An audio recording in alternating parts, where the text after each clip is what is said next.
a travaillé depuis maintenant plus de 2 ans en étroite collaboration avec le ministère, avec le Fonds monétaire international et la Banque mondiale à l'organisation de cet événement. On a travaillé sur toute la préparation du terrain. Ces assemblées annuelles ont une particularité, c'est qu'elles ont été organisées sur un site éphémère.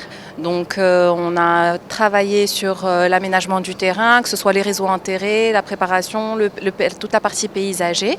Et puis ensuite on était en charge de l'aménagement, le montage des structures, donc les espaces de conférence, les chapiteaux que vous pouvez voir sur le site, et tout leur aménagement intérieur, que ce soit l'aménagement mobilier, la technique, son, lumière, vidéo, toute la partie broadcast, streaming. L'aménagement des différents bureaux, l'aménagement des bâtiments de services qui sont au centre de la canopée et puis toute la partie exploitation de l'événement. Donc c'est faire tourner les salles en fait pendant cette semaine. On a eu plus de 100 conférences par jour à préparer, à organiser, les changements de setup, etc.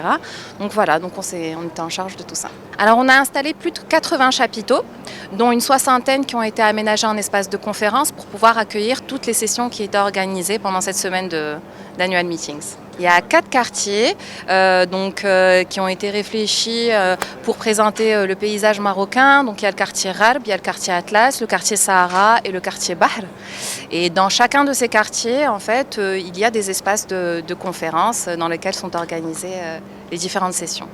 En termes d'exploitation, là on est à plus de 1200 personnes qui travaillent sur le site. Que pour nous et les missions qui nous ont été confiées.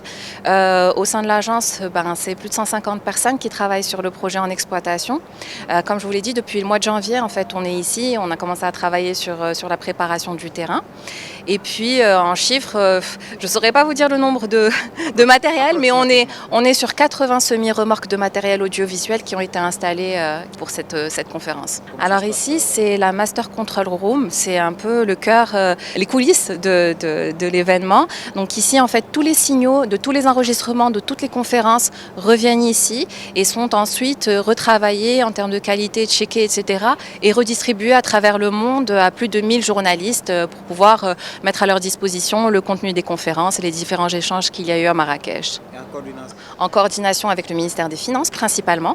Et puis en effet, ensuite, on a travaillé en coordination avec les institutions. Ils avaient un cahier des charges très précis. Ça fait, ils en sont à plus de 65 ans d'édition d'annual meetings. Il y a une vraie expertise événementielle au Maroc. On a eu l'occasion d'organiser des événements internationaux depuis plusieurs années maintenant. Le Maroc est un pays qui accueille beaucoup d'événements internationaux. On est très fiers d'avoir pu travailler sur cette conférence qui est un des plus gros événements institutionnels jamais organisés dans le monde. Donc c'est une vraie fierté pour nous d'avoir pu participer à l'organisation de cette conférence.